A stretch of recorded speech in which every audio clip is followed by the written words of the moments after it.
질그릇의 축복, 질그릇의 축복이라는 제목으로 하나님 말씀 전하겠습니다. 여러분, 오늘은 맥추감사 주일입니다. 이스라엘의 절기를 따라 보면 오순절, 칠칠절, 또 맥추절이라고 부르고 있는 이 절기는 이제 미래 첫 수확을 알리는 절기라고 이야기할 수 있어요. 그러니까 우리가 잘 알고 있는 유월절과 같은 경우는 보리의 수확이, 봄보리가 이제 수확하는 시기라고 이야기할 수 있는데, 이제 그때로부터 시간이 이제 한참 지나서 이제 한 50일 정도 지나고 난 뒤에 밀수확이 시작되거든요. 그런데 우리 한국의 이런 이제 환경 여건을 우리가 생각해 본다면, 이 맥추감사주일은 우리가 이제 보리 추수할 때가 5월, 6월 경이잖아요. 이제 그때에 맞추어서 우리가 함께 생각해 볼 수 있을 것 같아요. 지금은 우리가 많은 것이 풍족할 때이지만, 여러분, 우리가 얼마 전까지만 하더라도 이게 보릿고개라는 것이 있었어요. 그러니까 가을에 농사를 지어서 겨울을 나고 난 뒤에 봄이 되면 이제 양식이 떨어지기 시작하고, 그것 때문에 정말 힘겹게 살았던 시대가 얼마 전이에요. 그러니까 생각해 보면, 여러분, 이제 어제도 어느 집사님하고 같이 이야기하면서 이제 해운대 이 지역 이야기만 하더라도 불과 어릴 때, 그 집사님이 어렸을 때 말씀을 하시는데 정말 별천지 세상이더라고요. 우리가 언제 그런 때가 있었나 싶지만, 그때로부터 지금까지 얼마나 많은 변화가 이곳에 일어났는지 우리가 짐작해 본다면, 여러분, 이제 그 시간이 결코 짧은 시간이 아니다라고 생각되는 것 같아요. 이 보릿고개로 어려움을 당했던 때가 있었어요. 그 궁핍했던 봄을 갖다가 견디고 초근 목피로 겨우겨우 버티고 있다가 이제 5월, 6월 되어서 보리 수확하는 시간이 돌아왔을 때, 여러분, 그때 마음이 어땠을 것 같아요? 얼마나 기쁘고 감사했을까 생각해 봅니다. 그러니까 맥추감사주일은 그런 의미가 있는 것 같아요. 그 힘겨웠던 시간을 끝내고 이제 은혜의 새 시대가 시작되는 것을 알리는 절기. 그리고 이 봄, 5월, 6월 보리 수확부터 시작해서 이제 계속해서 농작물들이 이제 추수가 이루어지잖아요. 그리고 또 나중에 이제 가을이 되면은 벼 이제 익어서 이제 그것도 다 추수하게 될 텐데, 그러니까 하나님께 주시는, 앞으로 주실 그 은혜의 때의 시작을 알리는 절기, 바로 이게 맥추감사주일의 의미가 아닌가 생각해 봅니다.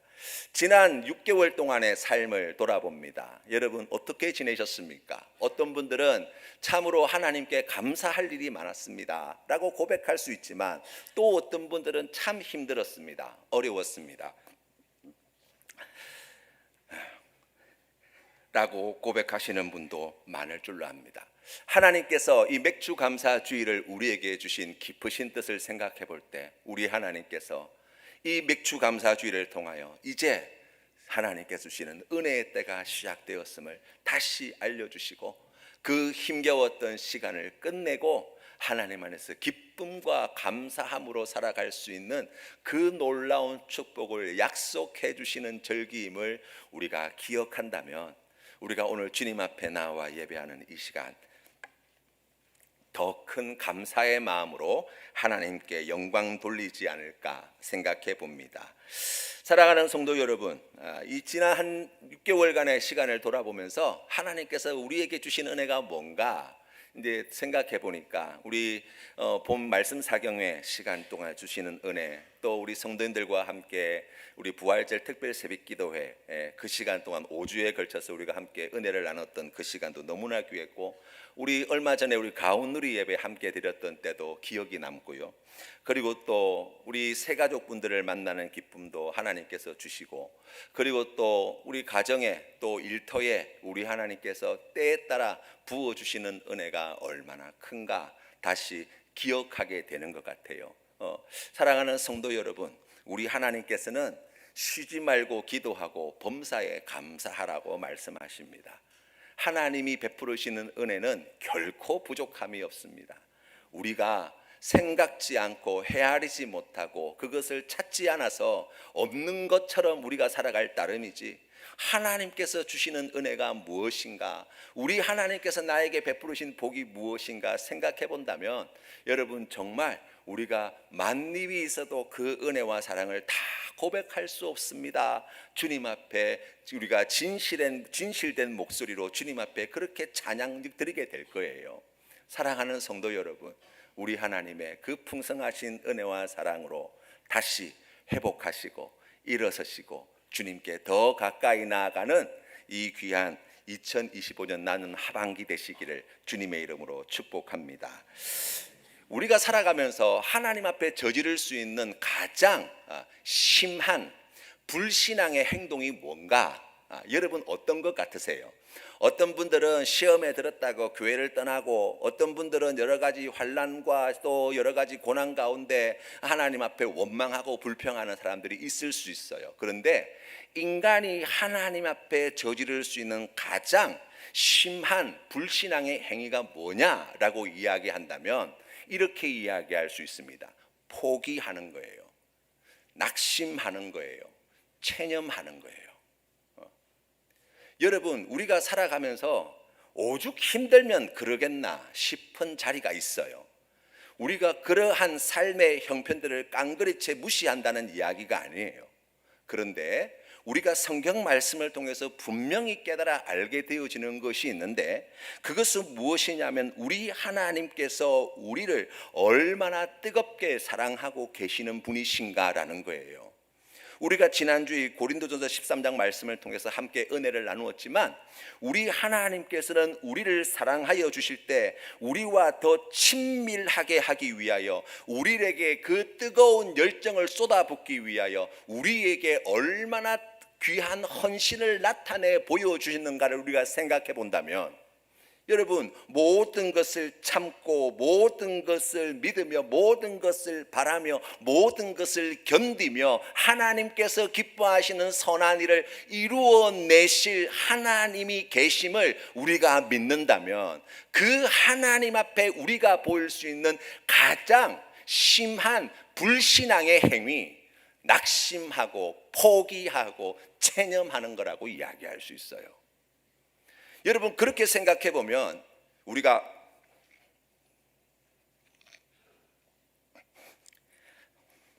마귀가 하는 일이 무엇이냐 라고 이야기한다면, 하나님의 사람으로 하여금 끊임없이 포기하게 만들고 낙심하게 만들고 절망하게 만들고 체념하게 만드는 일이 마귀가 하는 일이에요. 여러분, 우리가 잘 알고 있는 가룟 유다라는 사람이 있습니다. 예수님의 제자지요. 3년 동안 주님과 함께 했고, 그는 제자들 가운데서도 머리가 좋았던 사람이었던 것 같아요. 성경에 보니까 돈 맡은 사람이라고 알려져 있어요.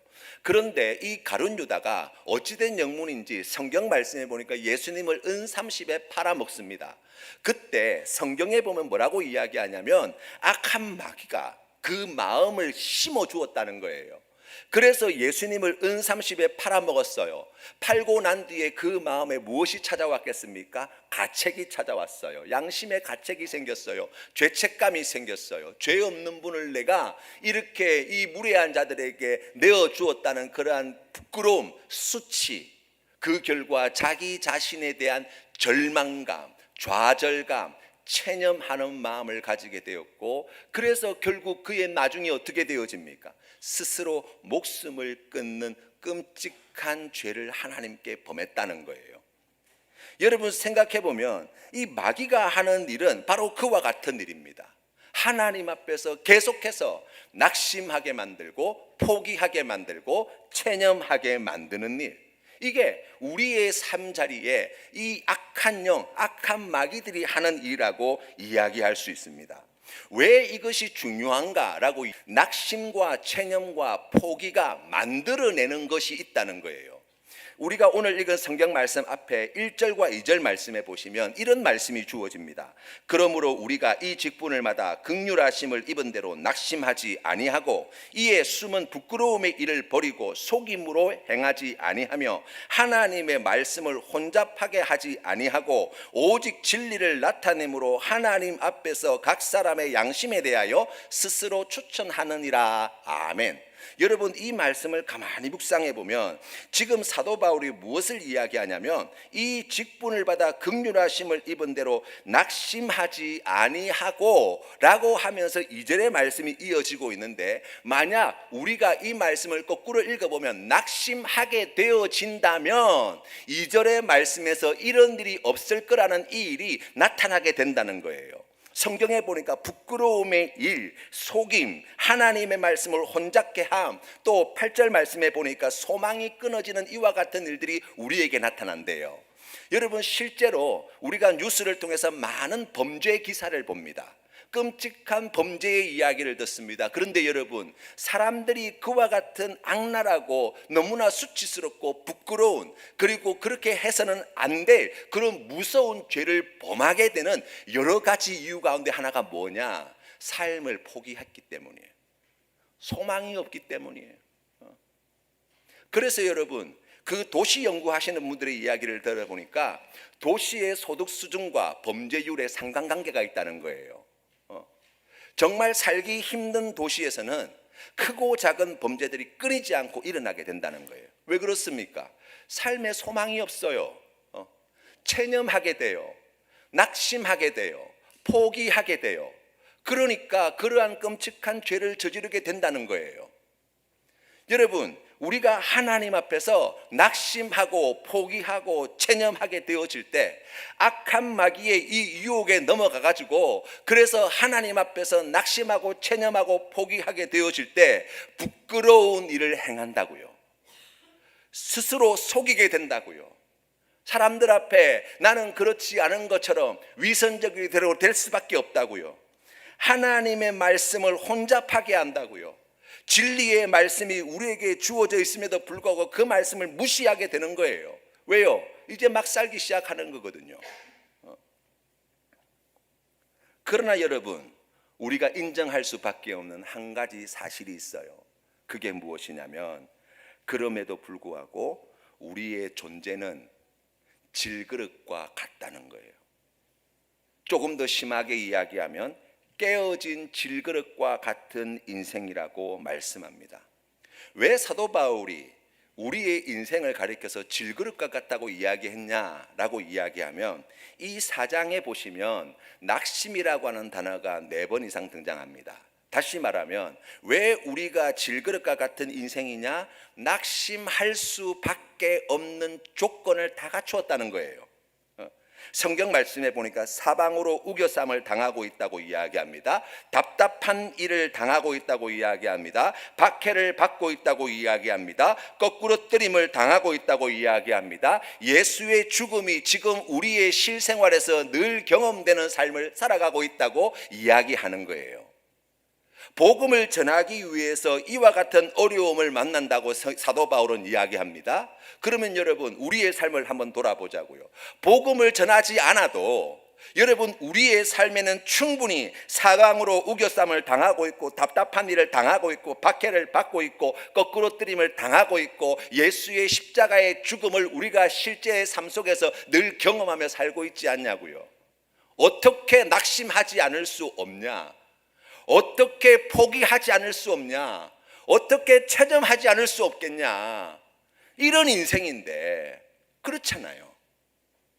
우리가 아침부터 저녁까지 그렇게 수고하고 애를 쓰고 노력하지만 내 인생에 뭔가 의미 있는 것을 만들어내기 위해서 그렇게 발버둥 치고 있지만, 우리의 인생을 결코 헛된 것으로 만들기 위해서 우리가 정말 우리의 모든 것을 다 바쳐 애쓰고 수고하고 있지만, 그러나 여러분, 우리의 인생에서 만날 수밖에 없는 현실, 가진 줄 알았던 모든 것은 다 잃어버리게 될 것이고, 건강한 줄 알았던 나의 육신은 점점 쇠락해 가는 것을 경험하게 될 것이고, 우리가 살아가는 날보다 이제 살 날이 얼마 남지 않은 우리의 현실 앞에 무엇이 의미가 있으며 무엇이 우리의 구원이 될 수 있는가 질문해 볼 때 답이 없다라고 대답할 수밖에 없는 실제 우리의 삶을 보게 된다는 거예요. 그런 질그릇과 같은 우리 인생에 하나님이 하신 일이 있다고 오늘 성경 말씀은 이야기합니다. 여러분, 세상은 우리에게 끊임없이 이렇게 이야기합니다. 질그릇과 같은 너희들의 인생을 금그릇으로 바꾸어야 돼. 그렇죠? 금그릇이 아니면 적어도 은그릇 정도는 돼야 돼. 은그릇이 못 되면 적어도 녹그릇 정도는 돼야 돼. 그래야 세상에서 그나마 숨 쉬고 살아가지. 그래야 좀 편안하게, 좀 이렇게 여유 있게 그리고 또 기쁘고 즐겁게 살 수 있지. 그래서 여러분, 세상이 우리에게 끊임없이 요구하는 건 뭐예요? 너의 인생을 금그릇으로 바꾸어라는 거예요. 세상의 많은 복음이 우리에게 이야기하는 것이 무엇입니까? 이렇게 하면 당신의 인생은 금그릇이 될 수 있다는 거예요. 거기에 얼마나 많은 사람들이 솔깃하여 넘어가는지 몰라요. 그런데 우리 하나님은 어떤 분이십니까? 우리 하나님은 우리의 인생을, 질그릇과 같은 우리의 인생을 금그릇으로 만드시는 분이 아니라는 거예요. 우리 하나님은 성경 말씀에 보니까 너의 질그릇을 금그릇으로 바꾸어야 돼 라고 말씀하시는 분도 아니라는 거예요. 우리 하나님은 질그릇과 같은 우리 인생 가운데 이 질그릇 안에 보배를 담으시는 분이라고 성경은 말씀하고 있는 거예요. 여러분, 이 보배가 무엇입니까? 바로 우리가 믿는 바 예수 그리스도의 복음이라고 이야기할 수 있어요. 예수님이 나의 구원자이시며 우리 예수님이 하나님의 아들이시고 우리 예수님께서 나를 위하여 하나님의 나라를 이미 시작하셨을 뿐만 아니라 우리 주님께서 마침내 그 나라를 나의 인생 가운데, 이 땅 가운데 완성하실 것을 믿는 믿음, 그 믿음을 우리에게 주셨다고 약속하고 계신 것입니다. 우리 하나님의 전능하신 능력이 어디에서 드러나냐? 바로 여기에 있다고 말씀하시는 거예요. 태초에 하나님이 세상을 창조하실 때 빛이 있으라 말씀하실 때 존재하지 않던 빛이 생기게 되어졌던 것처럼 그 빛이 세상에 나타남으로 말미암아 모든 어둠이 물러가고 그리고 무엇이 있는지 비로소 분별하게 되어졌던 것처럼 빛을 창조하신 우리 하나님께서 이 믿음을 우리에게 창조하여 주셔서 그래서 우리가 하나님을 알게 되었을 뿐만 아니라 하나님께서 주시는 그 놀라운 하나님의 나라를 차지하는 특권, 권세를 누리게 되었다고 성경은 말씀하고 있는 거예요. 하나님이 왜 질그릇과 같은 우리 인생에 보화를 담으시나? 우리가 오늘 읽은 본문 말씀이 그것을 이야기합니다. 첫 번째 7절 말씀이에요. 여러분 같이 한번 읽어보겠습니다. 7절 말씀 같이 읽겠습니다. 시작. 우리가 이 보배를 질그릇에 가졌으니 이는 심히 큰 능력은 하나님께 있고 우리에게 있지 아니함을 알게 하려 함이라. 아멘. 여러분, 하나님이 질그릇과 같은 우리 인생 가운데 이와 같은 보배를 담으시는 목적 이유가 있는데 그것은 큰 능력이 하나님께 있으며 우리에게 있지 않다는 것을 알도록 하기 위함이라고 말씀하십니다. 여러분, 이 말씀을 믿으십니까? 5분이 믿으셨어요. 여러분, 우리가 이걸 믿어야 돼요. 우리가 하나님 앞에 나아갈 때 하나님 제발 내 인생을 금그릇처럼 만들어 주십시오라고 우리가 구할 때 하나님께서 우리의 기도를 들어주지 않을 때가 얼마나 많은지 몰라요. 그렇죠? 그때 우리의 마음 가운데 찾아오는 것이 무엇입니까? 원망하는 마음, 불평하는 마음, 낙심, 절망, 좌절 이런 것들이 찾아오잖아요. 믿어봐야 소용없다. 우리 하나님의 뜻이 어디에 있다고요? 질그릇과 같은 우리 안에 이 보배를 담으심으로 큰 능력이 하나님께 있음을 우리로 하여금 알게 하시는 뜻을 가지고 계시다고요. 여러분 마음 가운데 혹시 그런 분이 계실지 몰라요. 하나님, 저는 그렇게 안 하셔도 잘 알고 있습니다. 하나님, 굳이 그렇게 수고 안 하셔도 제가 이렇게 원하는 거, 간구하는 거, 기도하는 거 들어주셔도 제가 하나님께 큰 능력이 있다는 사실을 제가 고백할 것이고 전할 것이고 그것을 감사할 것입니다 라고 생각하시는 분들이 혹 계실지 몰라요. 여러분, 우리 하나님은요 절대로 우리에게 속아 넘어가시는 분이 아니에요. 우리가 우리 스스로를 속아 넘어가고 있어요. 속이고 있다고요. 우리는 다른 사람들보다 조금 나은 그것 가지고 얼마나 위세를 떠는지 몰라요. 남들보다 조금 더 많은 재산을 가진 것을 가지고, 재물을 가진 것을 가지고, 남들보다 조금 더 많이 배운 것을 가지고, 그렇잖아요. 사람이 키 커봐야 얼마나 크고 작아봐야 얼마나 작겠어요. 3m 안 되는 거는 매한가지예요. 그렇지 않습니까, 여러분? 아니, 그렇잖아요. 그런데 그 몇 센치 차이 때문에 뭐 이렇게 젊은 친구들 이렇게 배우자 뭐 키 이야기 하더라고요. 똑같이 3m 안 되는 거 매한가지인데 그 몇 센치 차이 때문에 사람을 달리 본다는 거잖아요. 그게 우리라고요. 그게 우리라고요. 하나님은 질그릇과 같은 우리 인생에 그 보배를 담으시는 목적, 큰 능력이 하나님께 있음을 가르쳐 주시기 위함이라고요. 그러면 여러분, 우리가 신앙생활할 때 나의 질그릇과 같은 인생, 정말 낙심할 수밖에 없고 절망할 수밖에 없고 체념할 수밖에 없는 나의 삶이 맞아요. 그런데 여기에서 우리가 주목하여 보아야 할 것이 무엇이냐라고 이야기한다면 하나님께서 주신 이 믿음의 능력이 얼마나 큰가에 주목하셔야 돼요. 성경 말씀이 우리에게 하나님께서 장차 질그릇과 같은 우리 인생 가운데 어떤 능력을 행하셔서 어떤 일을 성취하실지를 보셔야 해요. 여러분, 그것 보지 않고 그것 깨닫지 않고 예수 믿는다는 것은 불가능한 일이에요. 여러분,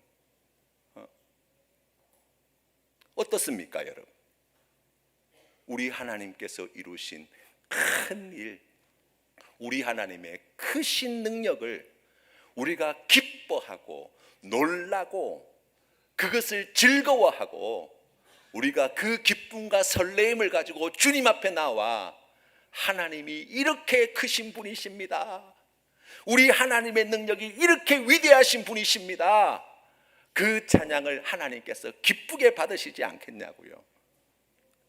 하나님은 인색하신 분이 아니잖아요. 우리가 구하는 것 안 주시는 분입니까? 아니요. 더 좋은 것을 주시기를 원하시는 분이신 줄 믿으시기를 바랍니다. 우리 하나님이 우리에게 주시고자 하시는 것은 우리가 구하는 것보다 더 영광스러운 것을 주시는 하나님이심을 믿으시기를 바랍니다. 아들도 아끼지 않고 우리에게 주신 하나님께서 뭘 더 아끼시겠냐고 성경이 말씀하고 있지 않습니까? 그렇다면 여러분, 우리가 주님 앞에 필요한 모든 것 구하되 그 주시는 모든 좋은 것들을 우리가 믿음으로 받아들인다면 여러분, 우리가 집중해야 할 것은 무엇을 하나님이 나에게 주셨냐가 아니라, 그렇죠? 내가 하나님께 뭘 받았느냐가 아니라 하나님의 능력이 얼마나 크고 놀라우신 분이신가에 집중하며 주님 앞에 나아가는 것, 우리 하나님께서 기뻐하시는 일이라고 할 수 있어요. 두 번째로 10절 말씀입니다. 같이 한번 읽어보겠습니다. 시작. 우리가 항상 예수의 죽음을 몸에 짊어짐은 예수의 생명이 또한 우리 몸에 나타나게 하려 함이라. 아멘. 사도 바울은 복음을 전하기 위해서 온갖 수치와 조롱과 멸시와 고난과 고통을 다 겪은 사람이라고 이야기할 수 있습니다. 유대인에게 40에 하나 감한 매를 5번 맞고 3번 태장으로 맞고 1번 돌로 맞고 3번 파산하고 일주야를 깊은 바다에서 지내며 여러 번 여행하면서 강의 위험과 강도의 위험과 동족의 위험과 이방인의 위험과 시내의 위험과 광야의 위험과 바다의 위험과 거짓 형제 중의 위험을 당하고 또 수고하고 애쓰며 여러 번 자지 못하고 줄이며 목마르고 여러 번 굶고 춥고 헐벗었다고 이야기하고 있어요. 그럼에도 불구하고 사도 바울이 복음을 전하는 데 때에 조금도 주저하지 아니하고 물러서지 아니하고 용맹정진할 수 있었던 이유, 지금 자신은 예수의 죽음을 몸에 짊어지고 이와 같은 절망할 수밖에 없는, 낙심할 수밖에 없는, 체념할 수밖에 없는 내 삶이었는데 하나님께서는 나를 통해서 영혼을 구원하시는 놀라운 일들을 이루어 가시는 것을 보는 거예요. 교회가 세워지는 것을 보고 있는 거예요. 우리 하나님께서 한 영혼을 나를 통하여 구원하시는, 그를 통하여 그 집안을 구원하시는 놀라운 일들을 놀라며 바라보고 있는 거예요. 그래서 여러분, 성경 말씀에 이야기하고 있는 바와 같이 예수의 죽음을 몸에 짊어짐은 절망할 수밖에 없는, 체념할 수밖에 없는 내 삶의 현실을 있는 그대로 받아들이게 되어지는 이유는 이 일을 통하여 여기에서 예수의 생명을 나타내시는 하나님의 놀라우신 계획하심, 우리 하나님의 섭리하심을 보았다는 거예요. 사랑하는 성도 여러분, 하나님이 일하십니다. 우리의 인생을 통하여 하나님께서 역사하십니다. 우리를 통하여 하나님은 말씀하십니다. 우리를 통하여 크신 은혜를 베풀어 주시는 분이십니다. 우리가 우리의 형제들에게 전하는 따뜻한 말 한마디, 우리 사랑하는 믿음의 지체들에게 나누는 그 작은 정성 하나가 하나님의 위로와 우리 하나님의 사랑의 선물로 여겨질 때가 얼마나 많은지 몰라요. 일하지 않습니까? 아니요, 일하고 계십니다. 예수의 생명이, 예수의 죽음을 우리가 몸에 짊어지고 있지만 하나님께서는 그러한 우리의 인생을 통하여 예수 그리스도의 생명을 또한 풍성하게 주님의 몸된 교회 안에, 성도님들의 가정 안에, 일터 안에 나타내 보이시는 하나님이시라고 말씀하는 거예요. 그래서 하나님이 질그릇 같은 우리 인생에 이 보배를 주셨다고 말씀하시는 거예요. 15절 말씀에 보니까 이렇게 말씀합니다. 이는 모든 것이 너희를 위함이니 많은 사람의 감사로 말미암아 은혜가 더하여 넘쳐서 하나님께 영광을 돌리게 하려 함이라. 우리 하나님의 목적이 분명하지요. 왜 하나님께서 질그릇 같은 내 인생 가운데 이 보배로운 믿음을 담으셨나, 창조해 주셨나? 하나님이 그것을 통해서 영광 받기를 원하신다는 거예요. 우리 하나님이 가장 크게 영광 받으실 일이 뭔지 아십니까, 여러분? 여러분, 하나님이 질그릇과 같은 우리 인생에 이 보배를 주셔서 하나님이 받으시는 가장 크신 영광, 우리 하나님이 가장 기뻐하시는 영광이 뭔지 아세요? 여러분을 구원하시는 일이에요. 우리가 어떤 존재인데요? 질그릇이라고요. 소망이 없는 사람이에요. 체념할 수밖에 없는 모든 조건을 다 가지고 있어요. 낙심할 수밖에 없는 우리의 인생이에요. 하나님이 내 삶을 통해서 어떤 영광을 받으십니까?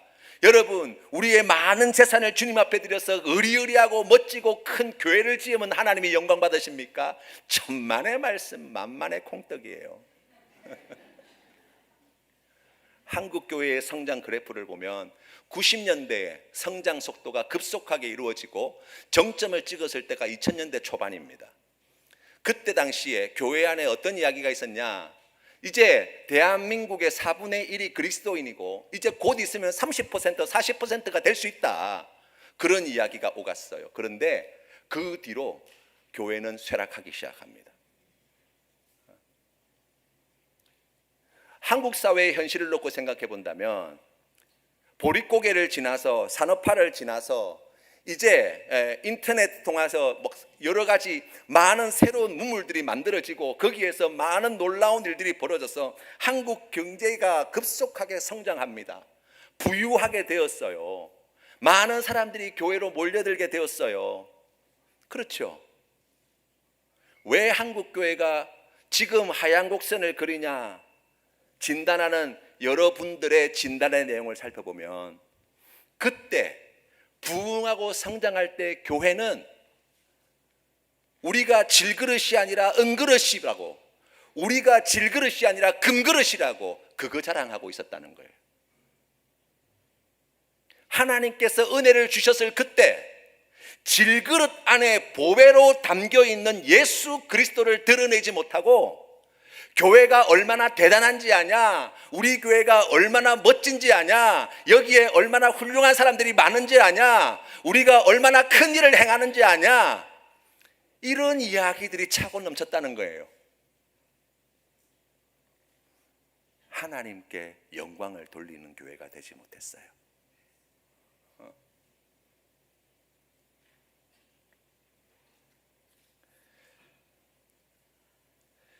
우리가 자랑해야 되는 것은 우리 안에 하나님께서 주신 이 보배로운 이름 예수 그리스도밖에 없습니다.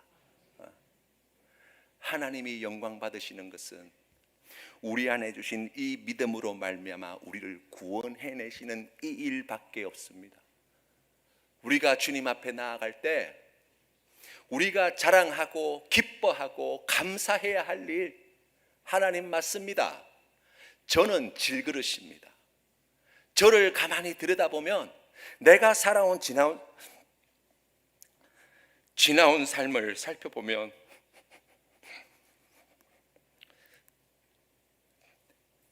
낙심할 수밖에 없고, 저조차도 저를 체념할 수밖에 없고, 저조차도 더 이상 소망을 발견할 수 없는 인생이 맞습니다. 그러나 내 안에 주신 이 질그릇 안에 주신 하나님이 담아내신 이 보배로운 믿음, 이 보배로운 믿음으로 말미암아 저에게 새로운 소망이 생깁니다. 우리가 잘 알고 있는 송명희 시인이세요. 여러분 잘 아시죠? 나 뭐 그 이름, 옛날 주찬양 선교단을 통해서 이제 많은 찬양곡들이 만들어졌는데요. 이분은 이제 뇌성마비를 앓고 있잖아요. 사실 거동이 굉장히 불편하세요. 말씀도 굉장히 어렵게 하시는 분이신데 한때 이제 많은 교회에서 이분을 초청해서 집회를 했어요. 한 1,500회 넘는 집회를 하셨다 그러더라고요. 그래서 이제 이분이 가서 말씀을 전하고 은혜를 나누고 또 그분이 쓰신 정말 귀한 시집들이 많은 분들에게 애독되었어요. 그래서 이 사람은 그 송명희 시인한테 사람들이 그렇게 이야기하더래요. 시인이 쓴 그 시를 읽고 또 그 집회를 통해서 제가 우울증에 빠져서 삶에 의미가 없어서 정말 너무나 괴로웠는데 제가 다시 회복되었습니다. 다시 살아났습니다. 저 사실 자살하고 싶어서 자살을 시도했던 사람인데 이제 집사님 그 송명희 시인의 그 집회를 통해서 말씀을 통해서 은혜 받고 제가 다시 마음을 고쳐먹게 되었습니다 라는 이야기가 쏟아져 들어오더라는 거예요. 그런데 이분이 다른 사람들은 그렇게 행복하다 그러고 이제 은혜를 많이 받았다 그러고 이렇게 바뀌었다고 이야기하는데 정작 자신은 너무나 가난하고 또 살아가는데 너무나 괴로운 시간들을 보내셨다는 거예요. 기쁨이 없고 감사도 없고. 그리고 이분이 어느 날 TV를 보고 있는데 그때 마침 9.11 테러로 이제 유명한 쌍둥이 빌딩이 무너지는 광경을 보게 되었대요.